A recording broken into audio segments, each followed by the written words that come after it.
आइए आज हम changing man environment inter relationship यानी कि मानव और पर्यावरण के बदलते अंतर संबंधों पर चर्चा करेंगे।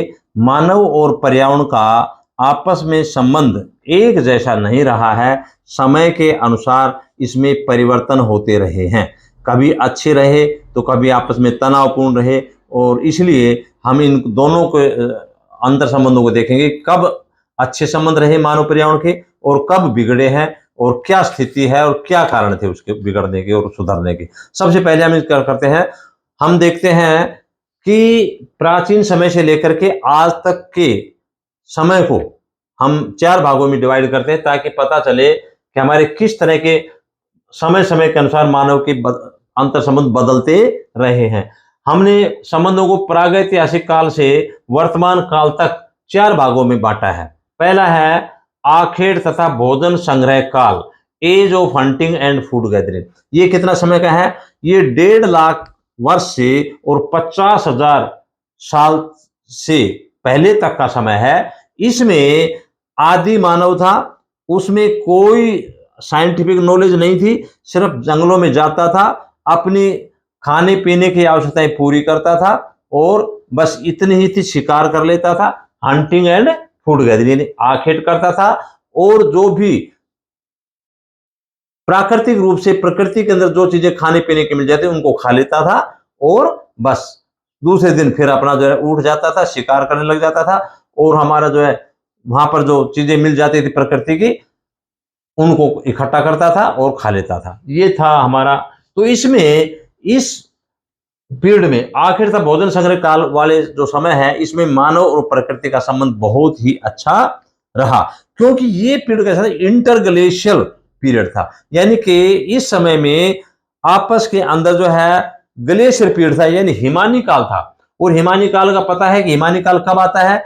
जब पर्यावरण के अंदर बहुत ठंडक आ जाए और मानव जीवन कम था, तो प्रकृति के अंदर क्या था? पेड़ पौधे ज्यादा थे, और जब पेड़ पौधे ज्यादा हैं तो बारिश होती है, खूब होती है। उसके बाद में जब बारिश पेड़ पौधे ज्यादा होते हैं तो धीरे धीरे पर्यावरण शुद्ध हो जाता है, ज्यादा ठंडा हो जाता है, और जब ठंडा हो जाता है तो पानी है वो बहने के बजाय जमना शुरू हो जाता है। इसे बोलते हैं हमारा ग्लेशियल पीरियड। इसमें बर्फ ही बर्फ ज्यादा थी, और ये कारण इसका यहाँ प्रकृति और मानव का संबंध बहुत ही अच्छा रहा। दूसरा था पशुपालन तथा पशुचारण काल। अब ये क्या किया? आखेट और भोजन संग्रहण काल के बाद में कुछ समय के बाद में क्या हुआ? पत्थर का और लकड़ियों का हथियार बनाना शुरू कर दिया था, और पत्थरों से अग्नि की शुरुआत भी हो गई थी।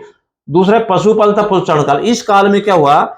इसमें यहां मानव ने पशुओं को चराना और पशुओं को पालना सीख लिया था। इसलिए लोग घुमक्कड़ रहते थे, साथ साथ अपने पशुओं को चलते थे, साथ साथ अपने आप भी चलते थे, और ये इस तरह से ये काल था। इसमें भी ज्यादा ज्यादा दिक्कत नहीं। हाँ, समय के अनुसार इसमें जो है पशुओं की संख्या ज्यादा बढ़ने लगी और धीरे धीरे मानव की बढ़ने लगी, लेकिन गुमड़ मुकड़ जातियों के साथ साथ मानव और प्रकृति के संबंधों में कोई बिगड़ाव नहीं आया, क्योंकि जनसंख्या बहुत ज्यादा नहीं बढ़ी थी। उस तीसरा है पौध पालन तथा कृषि काल, period of plant domestication and agriculture. यहां ये समय बहुत ही, समझ लीजिए कि लगभग जो है 9-10 हजार साल से पहले का समय है। यानी कि आज से 9-10 हजार साल पहले कृषि और पौध काल बहुत ही अच्छा था। मानव ने पौधों को लगाना सीख लिया था और पशुओं को अच्छी तरह से पालना सीख लिया था, और अच्छी तरह से पालेंगे तो कृषि का कार्य अच्छी तरह सुचारू रूप से करना सीख लिया था। यूं समझ लीजिए कि लगभग जो है हमारे रामायण काल लगा लीजिए, लगभग 9,000 साल से थोड़ा ज्यादा है, तो 9,000 साल पहले रामायण काल था और लगभग 5,000 साल पहले महाभारत काल था। तो इन दोनों कालों में आप देखेंगे कि कृषि के ऊपर ही ज्यादा जोर दिया गया है, प्रकृति के ऊपर ही ज्यादा जोर दिया गया है। यहां पर थोड़ा सा मानव ने डेवलपमेंट भी करना शुरू कर दिया था धीरे धीरे, और कृषि के डेवलपमेंट करने के कारण, पशुपालन करने का कारण से मानव और प्रकृति थोड़ा सा खटास होना शुरू हो गई थी, क्योंकि जमीन ज्यादा थी लेकिन उत्पादकता बहुत ही कम थी, और कैरिंग कैपेसिटी की तुलना में जहां मानव धीरे धीरे बढ़ने लगे थे। यहां पर जो है अगला है कि ये अनुमान है कि ईसा के जन्म से पहले विश्व की जनसंख्या 20-30 करोड़ थी। ईसा का मतलब है हमारा है ये अब 2025 है, तो 2025 साल ही हुए ईसा के जन्म को। इससे पहले का काल वो ईसा से पूर्व, और आज जो बोले 2000 ईसा तो ईसवी बोला जाता है। तो 2025 जो वर्ष है ईसा काल, उस वक्त 2025 वर्ष से पहले हमारी जनसंख्या कितनी थी? 20-30 करोड़ थी पूरे वर्ल्ड की। बहुत ज्यादा जनसंख्या नहीं थी, लेकिन धीरे धीरे जनसंख्या कब बढ़ने लगी? 1650 में 50 करोड़ हुई पूरे वर्ल्ड की, और 1850 में बढ़कर के 100 करोड़ हो गई, यानी 1 अरब हो गई 1850 तक। यहां तक बहुत ज्यादा जनसंख्या नहीं बढ़ी थी, लेकिन अब जो है धीरे धीरे मानव और प्रकृति में खटास होना शुरू हो गई थी। अब यहां लगाते हैं 3 कालों तक तो लगभग लगभग जो है हमारे मानव और पर्यावरण का संबंध ठीक ठाक रहा, कोई ज्यादा अंतर नहीं रहा। जनसंख्या भी ज्यादा नहीं थी, जमीन ज्यादा थी, जनसंख्या बहुत तीव्र गति से नहीं थी। और इसको बोलते हैं हमारा पर्यावरण निश्चयवाद। निश्चयवाद का मतलब है मानव प्रकृति का दास था इस पीरियड के अंदर, यानी कि प्रकृति के अनुसार ही मानव को रहना पड़ता था। प्रकृति ठंडी, अगर मान लो ग्लेशियर का क्षेत्र है तो अपने आप को सर्दी से बचाव के लिए दूर स्थान पर चले जाएं, ये था बेटर। बाढ़ आ रही है तो लोग छोड़ करके दूर जो है चले जाएं, यानी कि प्रकृति के अलावा कोई चारा नहीं था। प्रकृति ही सर्वे सर्वा थी, बाकी कार्य मानव गुलाम की तरह से काम करता। गर्मी है तो बचाव अपना गर्मी का करो, सर्दी है तो सर्दी का करो, और मानव इसमें ऐसा आया था प्रकृति के चेंज को करने के लिए। अब आता है चौथा, विज्ञान और प्रौद्योगिकी और औद्योगिकरण काल। ये है मेन चीज। असली डेवलपमेंट कब से हुआ है? असली डेवलपमेंट हमारा 1972 से लगा लीजिए। अब यहाँ जो है पर्यावरण के अंदर काफी चेंज आने लगा। यहाँ 1850 के बाद में कुल मिलाकर के हमारा जो इंग्लैंड के अंदर सन 1780 में हमारा औद्योगिकरण क्रांति स्टार्ट हुई, और जब औद्योगिक इंडस्ट्रियल रेवोल्यूशन स्टार्ट हो गया, यूं समझ लीजिए जब से ही मानव ने रिसोर्सेज, प्राकृतिक रिसोर्स संसाधनों का दोहन करना तेजी से शुरू कर दिया। और आप देखेंगे कि हम सुनते हैं कि एक छोटा सा ब्रिटेन, जिसने पूरे वर्ल्ड पर लगभग लगभग काफी अधिक देशों पर राज किया। कारण क्या था? इंग्लैंड के अंदर ही इंडस्ट्रियल रेवोल्यूशन आया, और जो उसके अंदर ही रेवोल्यूशन आया तो बाकी देशों के अंदर डेवलपमेंट नहीं था। और ये अपनी ताकत के बल पर, समझदारी के बल पर, और लोगों को जाते थे आपस में गुमराह करते थे, लड़ाई झगड़ा कराते थे और राज कर देते थे। उस देश में कंट्रोल कर ले, फिर दूसरे चल जाते। साइंस और टेक्नोलॉजी में इनके पास हथियार वगैरह ज्यादा थे, और ये अपना सामान भी पूरे वर्ल्ड में बेचने लग गए थे, और धीरे धीरे पूरे वर्ल्ड पर राज कर लिया था। और धीरे धीरे जब लोगों को अब साइंस और टेक्नोलॉजी डेवलपमेंट कर रही है, अब आप देखते हैं बहुत तेजी से हमारी जनसंख्या भी बढ़ रही है और हमारे विभिन्न प्रकार की समस्याएं हो रही है। अब हम देखते हैं कि हमारा जो इंडस्ट्रियल रेवोल्यूशन था उसके बाद में क्या हुआ, हमारी चीजें बदलने लगी। क्या हो गया? रिसोर्सेज, संसाधन है, वो बड़ी तेजी से खपत होने लगी। जैसे जमीन है, जमीन के ऊपर हम देखते हैं औद्योगिकरण हो रहा है, तो उद्योग धंधे बढ़ रहे पूरे वर्ल्ड के अंदर ही। अब पूरे वर्ल्ड में भी यूरोप, उत्तरी अमेरिका और चाइना, 3 ही जो क्षेत्र हैं उनमें इंडस्ट्रियल डेवलपमेंट है, बाकी तो बहुत बैकवर्ड है अभी भी। जैसे अफ्रीकन कॉन्टिनेंट है, इसमें काफी बैकवर्ड है, और भी अभी देश है जो बहुत ज्यादा बैकवर्ड है।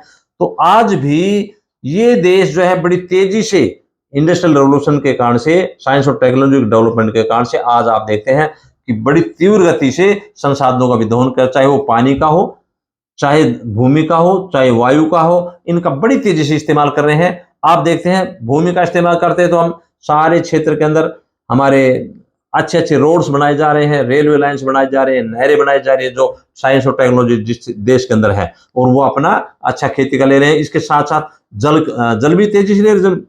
भूमि का जल है उसका इस्तेमाल कर रहे हैं, तो वहां पर भूमि का इस्तेमाल कर रहे हैं। इसी प्रकार से उद्योग धंधे ज्यादा हो रहे, हमारे धुआं ज्यादा हो रही है, व्हीकल का इस्तेमाल कर रहे हैं, तेलों का इस्तेमाल कर रहे हैं, तो इस प्रकार से पर्यावरण प्रदूषण भी हो रहा है, और इसी प्रकार से भूमि प्रदूषण भी हो रहा है। और इसी प्रकार से तकनीकी क्रांति काल से जनसंख्या विस्फोट हो रहा है, और जनसंख्या बढ़ेगी तो जितनी चीजें उनकी आवश्यकता पड़ेगी, पानी के है तो जितनी गुना जनसंख्या बढ़ रही है, अब 8 अरब है, तो आप लगा लीजिए जहां पर सिर्फ 50 करोड़ व्यक्ति थे और आज 8 अरब है, तो इससे भी ज्यादा जनसंख्या है, तो आप इसकी कितनी ज्यादा लोगों की जरूरत है, हमारे संसाधनों की जरूरत पड़ेगी। इसलिए बड़ी तेजी से हमारे पास वायु भी प्रदूषित होती जा रही है, जल भी प्रदूषित हो रहा है, क्योंकि सारा खपत होती जा रही है, और हमारे पास भूमि है वो भी प्रदूषित होती जा रही है। इस प्रकार से हमारे पास भौतिकवादी जीवन शैली, यानी कि सब कुछ मेटेरियलिज्म की भावना बढ़ रही है। सब कुछ एक एक व्यक्ति के पास, आज हम देखते जो डेवलप्ड कंट्री है उनके पास साधनों की इतनी है कि एक एक व्यक्ति का चार चार साधन है, एक मोटरसाइकिल है, एक स्कूटर है, दो दो कारें हैं बड़े बड़े। आप लगाइए तो कितना तेजी से पर्यावरण का प्रदूषण कर रहे होंगे। तो ये है, इतनी गुना डेवलपमेंट हो रहा है। अब ये देखेंगे, थोड़ा सा मैं देखता हूँ जनसंख्या किस गति से बढ़ी, और आप देखेंगे पर्यावरण प्रदूषण की जो समस्याएं आने लगी थी 1972 के अंदर ही, यहाँ एनवायरमेंटल की जो एक समिट हुई थी, उसके बाद में पर्यावरण के बारे में जागरूकता करनी चाहिए, ताकि पूरे वर्ल्ड में जो आजकल समस्या बढ़ रही है उसको रोका जा सके। यहाँ पर जो है 1650 में 50 करोड़, 1850 में 100 करोड़, 1930 में 2 अरब, 1960 में 3 अरब, 1975 में 4 अरब, 1987 में 5 अरब, 1994 में 6 अरब, और 2025 में 8 अरब से अधिक जनसंख्या हो गई है। और कुल मिलाकर के अधिक जनसंख्या ही इसका मुख्य कारण है, और साइंस और टेक्नोलॉजी के कारण से हम तेजी से हम रिसोर्सेज का इस्तेमाल करते जा रहे हैं। अब इसमें विभिन्न प्रकार की हमारी समस्याएं भी बढ़ती जा रही है। मैं संक्षिप्त रूप से बताना चाहूंगा क्या क्या प्रभाव पड़ रहे हैं। एक तो है ये साइंस और टेक्नोलॉजी के डेवलपमेंट के कारण से हमारा जो है मैन एनवायरमेंटल रिलेशन बड़े जबरदस्त गड़बड़ होती जा रही है। हमारा जो है आपस में तनावपूर्ण है, प्रकृति का और मानव को। यहाँ पर जो है मानव ने प्रकृति पर विजय प्राप्त करने की कोशिश कर ली, यानी कि जहां पर ठंड होती थी वहां पर जो है यहाँ एयर कंडीशन के कारण से, वहां पर जो जहां गर्मी है वहां पर एसी या रेफ्रिजरेशन का प्रयोग करते हैं, वहां बर्फ पैदा कर लेते हैं, और जहां सर्दी है वहां पर गर्मी जैसा माहौल पैदा कर देते हैं। तो प्रकृति के जो मूल रूप है उसको परिवर्तित करने की प्रयास किया जा रहा है। और जैसे सीएफ हमारे जो रेफ्रिजरेशन या एसी है, इनसे क्या है सीएफसी क्लोरोफ्लोरो कार्बन की मात्रा बढ़ रही है। इससे क्या है गर्मी बढ़ेगी, ओजोन परत कटेगी तो ऊपर से अल्ट्रावायलेट रेज आएंगी, और रेज आएंगी तो हमारे ग्लोबल वार्मिंग होने के कारण से हमारे बर्फ पिघल जाएगी। बर्फ पिघलने से सारा काम क्या हो रहा है, समुद्र ऊंचे जा रहे हैं, और इस प्रकार से समुद्रों के चारों ओर विभिन्न प्रकार की समस्याएं पैदा होती जा रही है। गर्मी हमारी बढ़ रही है, तापमान बढ़ेगा, जब तक वापस नहीं आएगा उसी लेवल पर, तो हमारा जो आगे पानी, नदियां, सारे हमारे ग्लेशियर खत्म हो जाएंगे, और पीने के लिए पानी नहीं मिलेगा, और खेती बाड़ी नहीं रहेगी, खाने के लिए अनाज नहीं मिलेगा, और रहने के लिए मकान वगैरह कुछ भी खत्म हो जाएंगे। और आजकल हम देखते हैं सारा समस्या साइंस और टेक्नोलॉजी का युद्धों का भी युग आ रहा है। ये सारा का सारा क्या हो रहा है, साइंस और टेक्नोलॉजी का जो डेवलपमेंट काल है, इस काल में ही तेजी से हुआ। असली तो 100 साल से भी ज्यादा नहीं हुए, साइंस और टेक्नोलॉजी का डेवलपमेंट बहुत ज्यादा अब तेजी से बढ़ रहा है। और इसमें आप युद्ध देखते हैं, युद्ध क्या है, आपस में कंप्यूटर के युद्ध हो गए। वहां पर ड्रोन अपने आप जाते हैं, वहां पर जाते हैं और अपने आप को वहां पर जाकर के बम वगैरह छोड़ देते हैं। और इस तरह से आप देखते हो यूक्रेन के अंदर है अभी जो है ईरान और यहाँ इसका इजराइल का युद्ध हो रहा है। तो आपस के अंदर कितने युद्ध हो रहे हैं, यूक्रेन के, रशिया के और यूक्रेन के हो रहे हैं। और इस तरह से आपस के अंदर एक दूसरे के ऊपर जो है जबरदस्त बमबारी हो रही थी। इससे गर्मी होगी, मानव का नुकसान होगा, हमारी बिल्डिंग है वो नुकसान हो रही है, और हमारा पर्यावरण भी प्रदूषित हो रहा है, पानी का, जल का, सब प्रकार का हो रहा है, खाद्यान्न का भी हर प्रकार से हो रहा है। तो ये देखते हैं कि जनसंख्या बढ़ने के कारण से हमारे पास स्थलाकृति के पर भी प्रभाव पड़ रहा है एनवायरमेंट। कैसे, पहाड़ हैं उनके ऊपर सुरंग बना करके हम अपने जो है रेलों को ले जा रहे हैं। इसी प्रकार से पहाड़ फोड़ करके और हम जो रोड बनाने के लिए क्रशर का इस्तेमाल कर रहे हैं। इसी प्रकार से नहरें हैं, खेत हैं, सीढ़ीनुमा खेती कर रहे हैं, बस्तियां बसा रहे हैं। तो आप देखते हैं सारा साइंस और टेक्नोलॉजी के कारण से हम हर चीज का डेवलपमेंट कर रहे हैं, और उसके कारण से समस्या बढ़ती, एक समस्या सुधारते हैं, दूसरी समस्या उसके बदले में आ रही है। वायुमंडल पर प्रभाव पड़ रहा है इसका। एक तरफ हम जो है भूमिगत जल से डेवलपमेंट करने के लिए पानी सिंचाई के लिए इस्तेमाल करते हैं, लेकिन दूसरी तरफ जब पानी खत्म हो जाएगा हमारे पीने के लिए पानी खत्म हो जाएगा। इस प्रकार से वायुमंडल पर भरा हुआ जल चक्र है, वो मानसून है, वो खत्म हो जाएगी।